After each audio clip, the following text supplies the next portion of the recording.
Praise the Lord. दोस्तों, हम आपका स्वागत करते हैं इस शाम की प्रार्थना में।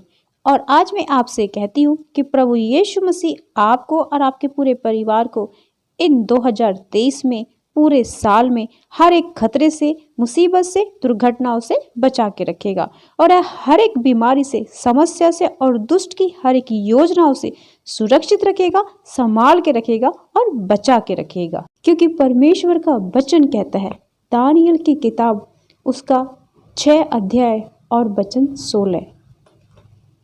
तब राजा ने आज्ञा दी और दानियल लाकर सिंहों की मांद में डाल दिया गया। उस समय राजा ने दानियल से कहा, तेरा परमेश्वर जिसकी तू नित्य उपासना करता है वही तुझे बचाए। आमीन, हालेलुया। दोस्तों, यहाँ ऐसा हुआ कि जो दानियल था वो परमेश्वर का भक्त था। नित्य दिन परमेश्वर की उपासना करता था, परमेश्वर से प्रार्थना करता था। वो दिन में 3 बार परमेश्वर के आगे घुटने टेक के प्रार्थना करता था और अपने कार्य में भी वो ईमानदार था। दानियल के नीचे जो अधिपति थे और अध्यक्ष थे वो दानियल से ईर्ष्या रखते थे, नफरत रखते थे, जलन रखते थे। वो दानियल के कामों पे दोष ढूंढने लगे, बट उनको जब दानियल के कामों में कोई दोष नहीं मिला तो वो राजा के पास गए और राजा के द्वारा उन्होंने एक ऐसी आज्ञा निकलवाई कि राजा, जो 30 दिन तक तेरी उपासना, तेरी प्रार्थना, तुझसे विनती ना करे, उसे शेरों की मांद में डाल दिया जाए। राजा ने इस आज्ञा को निकाला और अपने हस्ताक्षर कर दिए कि जो व्यक्ति 30 दिन तक मुझे छोड़ किसी दूसरे देवता की उपासना करेगा वो शेरों की मांद में डाल दिया जाएगा। बट दानियल अपने नियम के अनुसार जो दिन में 3 बार प्रार्थना करता था और परमेश्वर का धन्यवाद करता था, उसने राजा की आज्ञा को नहीं माना और वो अपने परमेश्वर की उपासना और उसका धन्यवाद करने लगा। जब वो धन्यवाद और प्रार्थना कर रहा था तब उन अधिपतियों ने दानियल को देखा और जाकर के राजा से उसकी चुगली की। यह बात सुनकर राजा बहुत उदास हुआ और दानियल को बचाने के उपाय सोचने लगा, क्योंकि राजा दानियल को बहुत प्रेम करता था और वह जानता था कि दानियल अपने कार्य में विश्वास योग्य है और उसके अंदर एक पवित्र आत्मा पाई जाती है। इसलिए राजा उसे बचाने के बहुत प्रयास करने लगा। बट उन अधिपति और अध्यक्षों ने राजा पर दबाव डाला कि राजा, जो आज्ञा निकली है इसे बदल नहीं सकते। तब राजा ने आज्ञा दी और कहा, दानियल लाकर सिंहों की मांद में डाल दिया गया। और उस समय राजा ने दानियल से कहा कि तेरा परमेश्वर जिसकी तू नित्य उपासना करता है वही तुझे बचाएगा। मतलब कि राजा दानियल से कह रहा है कि दानियल मत डर, जिसकी तू नित्य उपासना करता है, जिस पे तू विश्वास रखता है, जिसको तूने अपने जीवन में प्रथम स्थान दिया है, जिस पर तू भरोसा रखता है, वही तुझे शेरों की मांद में बचाएगा, तू मत डर।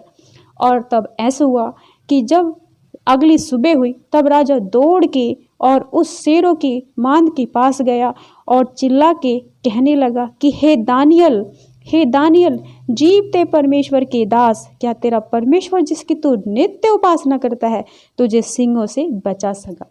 तब उस गड्ढे में से आवाज आती है और दानियल कहता है कि हे राजा, तू युग युग जीवित रहे।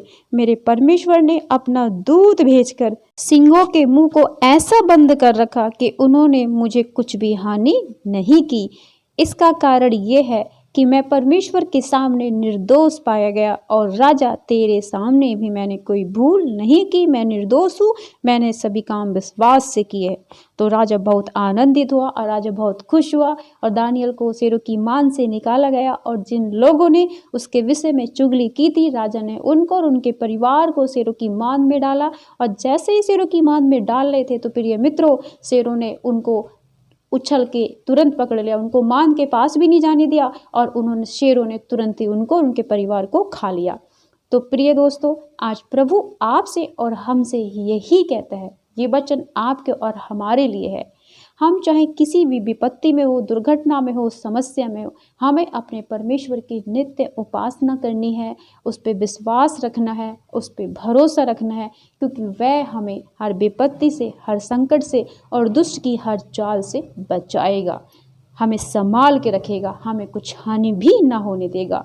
चाहे हम किसी भी समस्या में हो, किसी चिंता में हो, परेशानी में हो, कष्ट में हो, संकट में हो, वह हमारी दानियल की तरह रक्षा करेगा।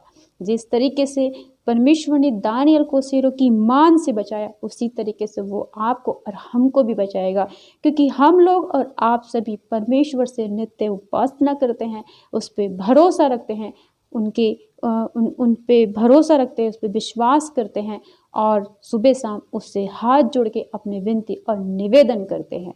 तो प्रिय दोस्तों, आज इस वचन को अपने जीवन में ग्रहण करें और इस वचन को लिख करके अपने पुस्तक में रखें, अपने सामने लगाएं और नित्य अंगीकार करके परमेश्वर से प्रार्थना करें कि प्रभु इस वचन से आप हमारी रक्षा करें। जैसे आपने दानियल को बचाया वैसे आप हमें भी बचाएं, क्योंकि वचन को जब हम बोलते हैं और अंगीकार करते हैं तो परमेश्वर हमारी सुनता है। तो परमेश्वर हमें दानियल के जैसी हमारी रक्षा करेगा, हर बीमारी से, हर दुर्घटना से, हर समस्या से, हर चिंता से, हर दुख परेशानी से और शैतान की हर एक षड्यंत्र से, चाल से, योजनाओं से हमें सुरक्षित रखेगा, हमें बचा के रखेगा, हमें संभाल के रखेगा। तो आज के इस वचन को हम यीशु मसीह के नाम से अपने जीवन में ग्रहण करते हैं और हम परमेश्वर से प्रार्थना करते हैं। धन्यवाद, धन्यवाद, धन्यवाद। जीवते और सुरक्षित रखने वाले पिता, हम आपका धन्यवाद करते हैं। पूरी कायनात को बनाने वाले पिता परमेश्वर यहोवा जोरावर, हम आपका धन्यवाद करते हैं। सेनाओं के यहोवा, हर षड्यंत्र से, हर दुर्घटना से हमें बचाने वाले पिता, हर परिस्थिति, हर बीमारी, चिंता, परेशानी से हमें उभारने वाले पिता, हमें सुरक्षित रखने वाले पिता परमेश्वर, हम आपका धन्यवाद करते हैं। आपने पूरी रात भर हमारी रक्षा की प्रभु जी। अब तक आपने हमें संभाल के रखा, हमारे बच्चों को, हमारे परिवार को, हमारे प्रियजनों को जो हमसे जुड़े हुए हैं, सबको संभाल के रखा पिता, हम आपका धन्यवाद करते हैं प्रभु जी। और हम आपकी उपस्थिति में हाजिर होते हैं पिता, हम आपका धन्यवाद करते हैं। आप हमसे प्रेम करते प्रभु जी, हम धन्यवाद करते हैं आपका। हम धन्यवाद करते प्रभु जी आज के जीवित और पवित्र वचन के लिए पिता, जो आपने आज हमें सुनाया प्रभु जी। इस वचन को हम अपने जीवन में ग्रहण करते पिता परमेश्वर, और इस वचन से हम आपसे प्रार्थना करते पिता कि जिस तरीके से आपने उस दुष्ट की चालों से, हर विरोधियों से प्रभु जी, और हर प्रकार के षड्यंत्र करने वालों से आपने दानियल को सुरक्षित रखा प्रभु जी, शेरों की मान से बचाए प्रभु जी, और दानियल के अंदर आपने पवित्र आत्मा दी प्रभु जी, विश्वास वाली आत्मा दी प्रभु जी, नित्य उपासना वाली आत्मा दी पिता परमेश्वर, और अपने कार्य को ईमानदारी से करने वाली आत्मा दी पिता परमेश्वर। इस वचन के द्वारा हम ग्रहण करते, हम आपसे प्रार्थना करते पिता कि हमें भी अपने कामों में ईमानदार बनाइए प्रभु जी, और हम आपके विश्वास में परिपूर्ण हो जाए पिता, और हम अपनी आपसे नित्य प्रार्थना उपासना करने वाले बन जाए पिता परमेश्वर।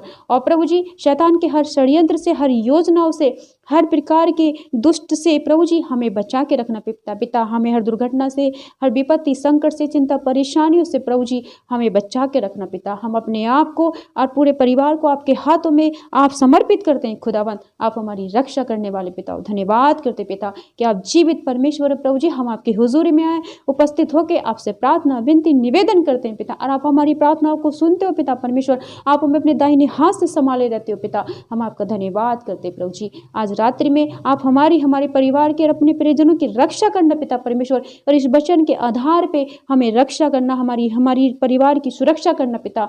हे पिता परमेश्वर, हम आपसे प्रार्थना करते प्रभु जी, आपने इस अपने इकलौते पुत्र को हमारे लिए, संसार के लिए कुर्बान किया पिता। आपके इकलौते पुत्र प्रभु यीशु मसीह के लहू में हम अपने आप को, अपने परिवार को, अपने घर बिस्तर बिछोनों को, अपने पशुओं को, खेती बाड़ी को, और पिता तेरे सभी लोगों को जिस प्रार्थना को सुनने उन्हें कवर करते हैं तेरे लहू में पिता।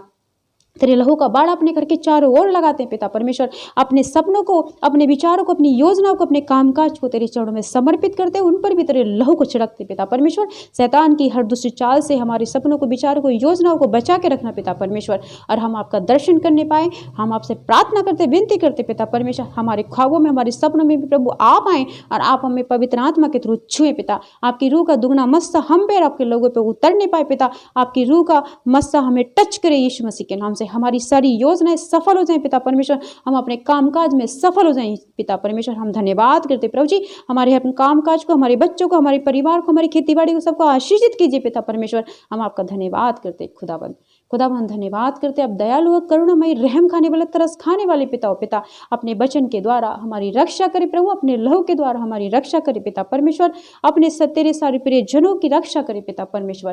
प्रभु जी हम आपका धन्यवाद करते हैं प्रभु जी, कल का सवेरे जब हमारे जीवन में पिता तेरी आशीष और बरकतों से भर जाए और पिता आने वाला समय आने वाला दिन तेरी सामर्थ्य में गुजरे, ये सारी प्रार्थनाएं मांगते हैं पिता आपके इकलौते पुत्र प्रभु यीशु मसीह के सामर्थी नाम से, आमीन आमीन आमीन। प्रिय दोस्तों आज के वचन को विश्वास से रिसीव करना और प्रभु से प्रार्थना करना, प्रभु आपको उत्तर देंगे। और इस प्रार्थना को ज्यादा से ज्यादा शेयर करना और मेरे चैनल को सब्सक्राइब करना। प्रभु यीशु आपको आशीष प्रदान करे। Hallelujah hallelujah.